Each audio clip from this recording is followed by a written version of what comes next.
Okurujira hari Jimmy Oranga urukure by'empunjo mu district ya Tsoro najara ngo n'umurundo gwo kubanza kutwara empunji nyinjo mu nkambi okurwo mwako gutandika ogunajara ngo empunjo mu kwezi ko mu baro gutahira mu ihangano muhango kandi ubwa hati bine empunji z'uru kurenga 15 ekinte cyo kutamagara gabo mu kabi. Yesterday we are having over 5,800 refugees at Nyakabande Transit Center. This is a high number compared to the number that we can accommodate at the transit center.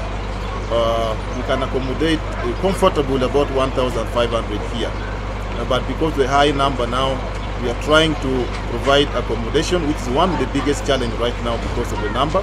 Ahabwo mwanya kufunda munonge byo biyonjo tubirunje munonga konka bariyo bataho buryo bwona okurebeka ngo embero mu nkambe ya Nyakabande Transit Center yaterera. But we are trying very much with our partners to ensure that the toilets are clean. We dislodge them regularly. Actually, we have just dislodged the people that film 2 days ago. So right now we're in a better shape for the people that film.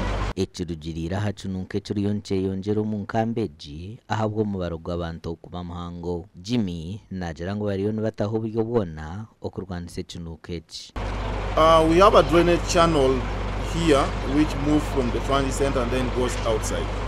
What we have already done right now, we are working on that drainage channel to make sure that it's very okay, it does not smell. Punjezi nizuruga mu Kongo. Kandi eje camp ni transit camp yashemere kuba nitunga b'empunji bagarukayo bayimini babatwara zana kivare kayikaye. But because of some logistics ine hubwo bari kutura hanuya baguma hano kandi batura hano yaba ari namba nyinshi nitunga problems. Omwahampunjezo utugambireho nawe najara ngo ari nabana batanu no mukazi kandi ubwa hatara kumanya hibarahunjire.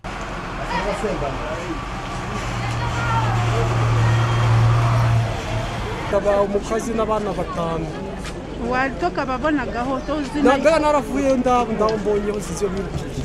Ondijo najara ngo ahunjire nabijukuru babiri kandi abana be babira hamwe n'abandi bijukuru tarukumanya aho bari. Roze yobaji ndabo baba imbega nyina yaragiye yarabansiki ndabuzukuru bangaye abiri babahu.